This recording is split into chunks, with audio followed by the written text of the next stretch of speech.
Up with Jordan and Ron. Hi, welcome to Hooking Up with Jordan and Ron. I'm Jordan. I'm Ron. And we have our guests with us today, Jared and Julia, a married couple. Yes. Who met in New York and then moved to Ann Arbor. Yes, and we're so glad because they're friends of ours. They're friends of ours, and they do lots of theater and all kinds of cool, fun stuff. And we're going to hear from them today. Yeah. Hi, welcome to the show. So when did you move to Ann Arbor? We moved to Ann Arbor in 2012. So we are officially on almost 13 years since we moved here, because we moved in August of 2012. August, September or something. Yeah. Oh, okay. Nice. And so what brought you here at that time? Well, multiple things. We, Julia and I were both in New York originally to pursue theater and opera. Oh, cool.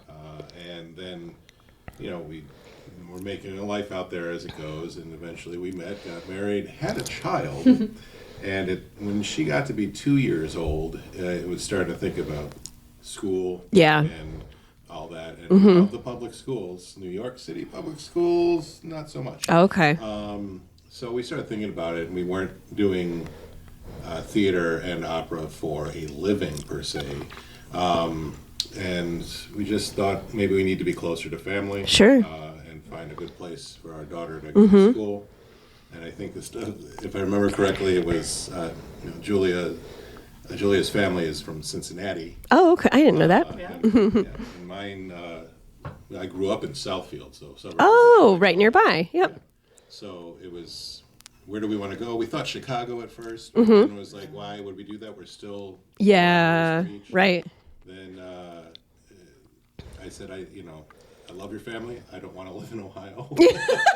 Good idea. Julia said, I love your family, but the only place I want to go to in Michigan is Ann Arbor. And I said, oh, okay, fine. Cool. And, after a little bit of house searching from afar and whatnot, the rest is kind of history. Oh, neat. Oh, I love that. I have a distinct memory, too, of Sarah being one, and we took Sarah to, visit our families in Ohio and ultimately Michigan. But during that time, when she was one, that summer, Jared's dad had, basically they discovered, he needed quadruple bypass surgery. Oh, wow. And it was a really big moment of realizing that our parents weren't getting younger. Exactly. Right? Yep. And here we were in New York City, getting by, but I would say getting by. I wouldn't necessarily say, well, no, we were thriving in some ways, but getting by and facing down. New York does have wonderful public schools. The problem is it's a really difficult process to get into those public schools that you want your kids to. Oh, okay. Because usually there's a lottery system or there's something that makes it like another layer of difficulty. Yep. And so all of that together as we were facing down what our life would look like there, but also realizing aging and parents and family, we wanted to be closer. That was a driving force as well.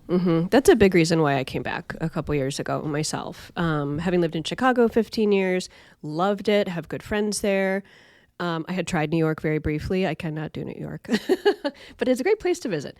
But my mom had cancer during COVID and went through chemo at 71. And that's, that was really challenging. The cancer is cancer, but chemo is rough. Like no matter what age. It's the cancer, it's the process, right. It's just, so luckily she's, fine now in remission and whatnot. But yeah, just that and my niece and nephew growing up. I wanted to be around for them, which is just awesome. So I completely understand that sentiment. So I actually have a question for the two of you.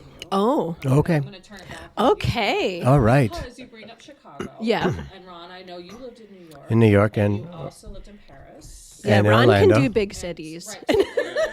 Ron's got it made. My question to you too, because this is what I experienced leaving New York.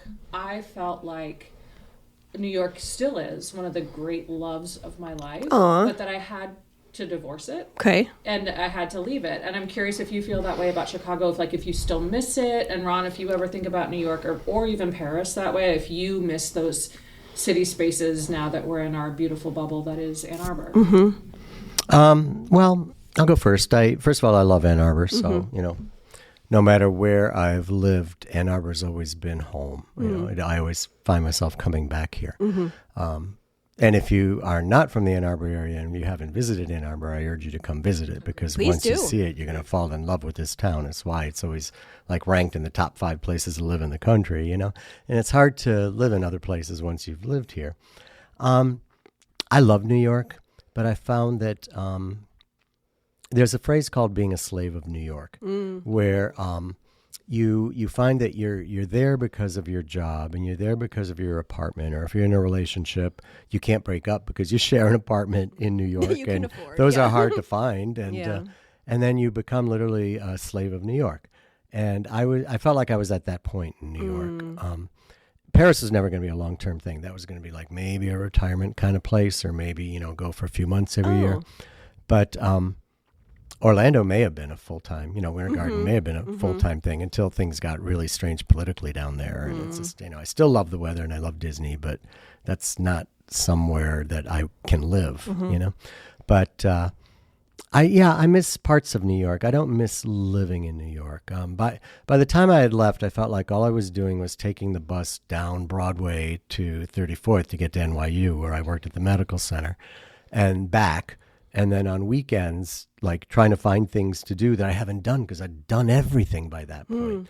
Now, I did like being closer to theater. I did like doing theater in New York, although in New York, you can't really do it in Manhattan. I was like doing some things up in the Bronx and other places. Oh, interesting. Yeah, and but I love theater, and I love how artsy-fartsy Ann Arbor is, and it really is. And, you know, since I've been back, I've never really missed New York. When I go to New York at least like once a year, sometimes twice. I feel like by the end of my like 4 or 5 days there, I need to get out. I've had enough of New York. It makes me angry. The longer I'm there, I get like this agitation and anger while I'm there. That goes away the minute I'm back on a plane coming home. Interesting. You know? Not so much other places. I don't feel like that with Florida. I don't feel like that when I go to Europe, but I did feel that in New York, because it just, my whole life there just felt like it was just go, go, go, go, go, go, go. And my world got smaller, smaller, smaller, smaller, smaller, smaller, until I'm like, what? I don't need to live here. Yeah. I feel a similar sentiment to that about leaving Chicago. And part of it's because I had a condo I loved. People would come over all the time. I finally had a good group of friends after being divorced for a number of years. And life had changed. I was a single person, but I just, things seemed hard to do, like getting places. It was getting more crowded through through COVID. It was nice to be able to have a bubble of people during that time, but there was civil unrest, and we experienced, like, when there was protests around George Floyd, and do you remember hearing about how they opened up all the bridges, so they kept the protesters like in a certain part of the loop downtown so they couldn't escape? Like, stuff like that is just like, ugh, I don't want to be in those circumstances. Now, granted, there's plenty of protests in Ann Arbor, but there's something different about it to me, you know? Yeah, well, yeah, there's I guess, I don't know if there's like how very low how the police protester presence imprisonment yeah. works here. You know? But I mean, I know a lot of people were arrested for protests around, Gaza and Israel, but nonetheless, I had been in Chicago 15 years, really had enjoyed it. I do miss it from time to time. Like, I miss being able to walk down to go to a game at Wrigley and meet friends somewhere for brunch, or just, there's just so much to do, but there's plenty to do here. And I wanted to slow down a little. I wanted things to be easier to do financially. I wanted to be able to still have social activities and meet new friends. And I felt confident based on the community here that I could find that here. And then just being near family also was a big part of it. But prior to Chicago, I'd briefly lived in New York with my ex-husband, and it just wasn't for us, or at least it wasn't for me. And but I'm glad I had that experience. And prior to that, I was in DC for 5 years, and I did enjoy that. To a point, like I didn't see potential for myself at that time to grow in my career. That's back when I was in like theater admin and theater production at the Kennedy Center. But I love big cities, but I can always visit them. So I think I came to that conclusion while dealing with the family stuff and wanting to be here and slow things down. So I just sort of had to reconcile with myself that, like, I would still be interesting and cool if I didn't live in Chicago. Like it was something that just like was part of my identity that people are like, ooh, and even now they're like, why did you leave Chicago? Why did you come here? And it's so interesting that people don't recognize how great it is here. But I guess I've experienced something else, right? So many people haven't had that.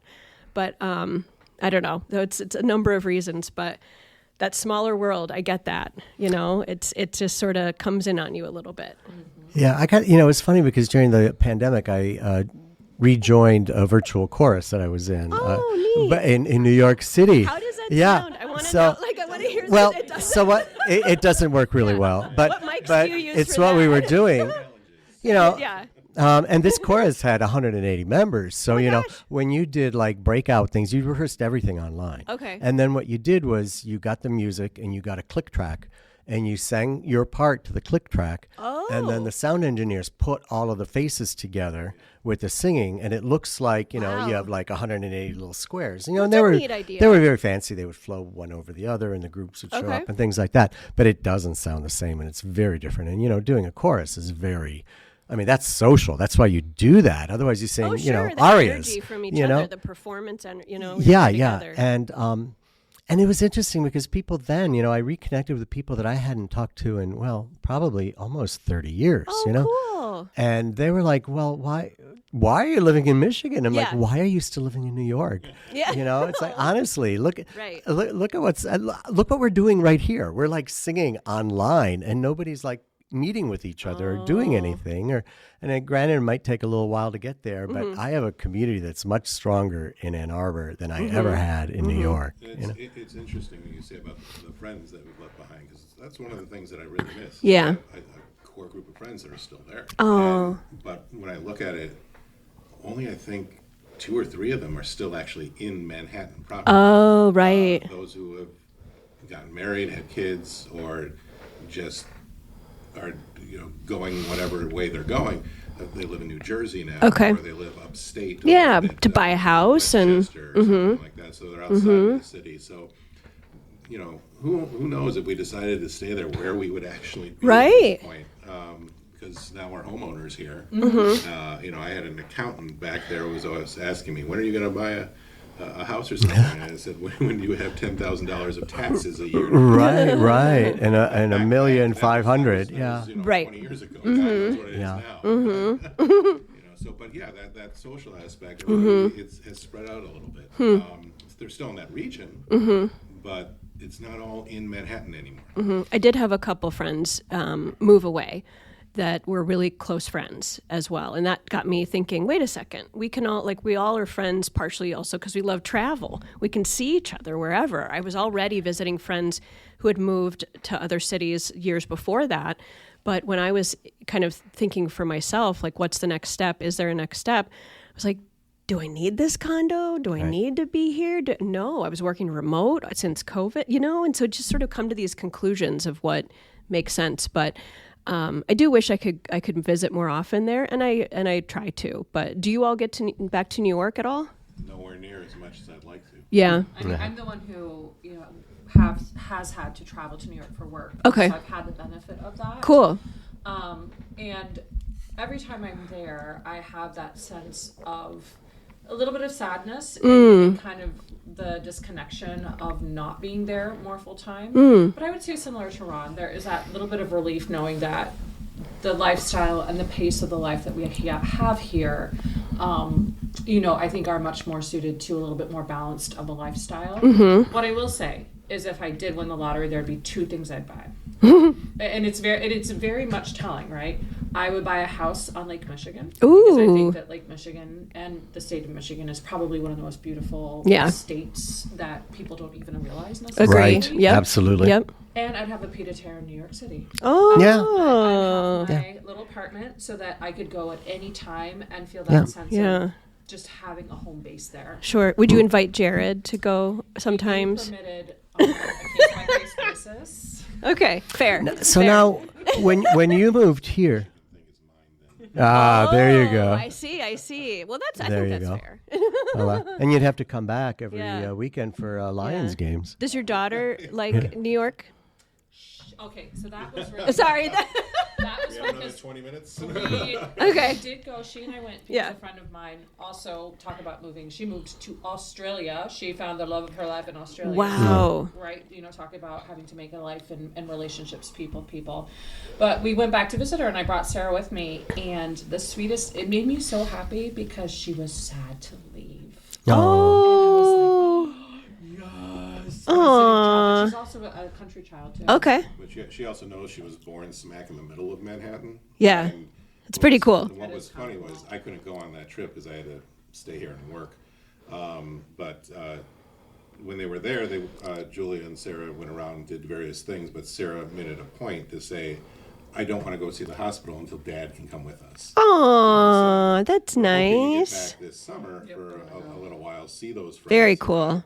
In New Jersey and whatnot, and take Sarah to see where she was born. Yeah. Oh, that's so nice. That's so cool. Yeah, I mean, I feel like New York's always been part of my life, and as a city, I don't know if there's a better city in the world than New York, in fact, I had an aunt that taught at Juilliard, and I went to summer camp there and did musical theater camp with, people that are famous now, who I know now, are composers and Broadway people and whatever, and that's kind of where we met when we were like 13 and 14 and 15. Oh, and that's doing cool. summer camp at Juilliard. Oh my gosh, those stories. When you moved here, you mentioned that you had family here, but how did you go about meeting new people here in Ann Arbor? Because you're very socially connected now. Sure. How did that happen? I think mostly, correct me if I'm wrong, Julia, but mostly through theater. When we moved here, our focus was on our daughter because she was 2 years old. And then, we started meeting people in the neighborhood and through Sarah's daycare, other parents who happen to be in the neighborhood as well. But then at a certain point, and we put the theater stuff on hold for her. At a certain point, a show came up that I loved doing, and Julia saw it and said, "Jared, go do it." Cool. And so I auditioned for it, got involved with Ann Arbor Civic Theater back then. It was like 2013. Yeah. And started meeting people through there, that local theater community, Okay. and then expanded from there with other shows at other places, and work friends that Julia had, being able to work at the university. So it was a little bit daunting at first coming back here. Yeah. Going, I have no friends. I know. Yeah. Other than those people from high school and college that don't live in Ann Arbor, they're still Right. Yeah. travel to get to, and there are a lot of them aren't around anymore either. Sure. At least in terms of living in Michigan, but it was a little bit of a thing to begin with. Well, and I think part of it too for you was that you have worked from a home office for the whole time that we've been in Michigan. Oh. Right? So not having the benefit of an office space, whereas I worked first at the Eastern Michigan University and now at the University of Michigan, so got to know people through that. But when you're in the toddler years of life, it honestly, so many of the connections came from parent-based interactions. But it was hard. It's hard coming in as a 30-whatever-year-old I was at the time. You come to a place where a lot of people have lived here for a long time. Right. They already have their friend group. For sure. They aren't necessarily interested in opening their friend group, so to speak. But theater people being theater people, I think that's where we've always found a home. Yeah. And there's always been a more open quality to theater people, especially with making friends. Yes. Agreed. Yeah, I would So, certainly yep. agree with that as well. I created my own theater down in Florida and still had a hard time socializing because those folks came and did one show and then disappeared. It didn't help create a hub of people that were interested. We have about 1 minute left. What's next on the horizon? Our kid just finished driver's ed. Whoa. His Is teenager. Duck and cover? Yeah, no, actually, she's really quite responsible. Good. In that regard. Theatrically, not anything super imminent. Some auditions. Some we're looking at. auditions, yeah. I think just honestly surviving this presidency is top on my list, and just trying to get through that is really prescient right now. Yeah. Is it affecting your work? 100%. 100%. It's hard. I Yeah. work in higher ed, and I love higher ed, and I believe in all of the values of higher ed, and I believe in all of the values that the university has purported. And to be the target of a lot of focus and ire from presidency has just been really a challenging space to be in. So, but this summer, I mean, I think we will have fun and do some fun things. Go to New York. Yay. New York. I would like to see Audra and Gypsy. That's on top Okay, of my cool, list. cool. I was wondering because I saw something recently about what's the one with Sutton Foster, the prince. It's the based on the Princess Once and the Upon a Pea. Mattress. Once Upon a Mattress is supposed to be fantastic. Yeah, that's touring. I don't think she's it's touring with it. Oh, Yeah, okay. but it's touring with most of the Broadway cast. Okay. And don't miss Maybe Happy Ending. It's the best thing I've seen in a decade. Oh, is that the one with the robots, right? The robots? yeah. Okay, cool. It's cool. just so endearing. Nice. Always It's so much it's a perfect to do musical. there. Yeah. All right. Well, we've come to our to the end of our time. Yeah. Thank you so Thank much you for so joining much. us. This was delightful. It's always nice to have people on that we know that we don't, but then we learned things we didn't know before. So thank you so much. Drop us a line at hookingupwithjordanandron@gmail.com. Listen to our podcast, like and subscribe, and tell your friends. Yes, And, please like and subscribe. The liking, the reviewing gets some extra points on there. Gets us noticed, and send us your ideas. We want to hear from you. We want to know what you want to hear about. yeah, thanks to all our new listeners, too. Every time we put up a new podcast, we get even more listeners. So thank you very much. We'll see you next time.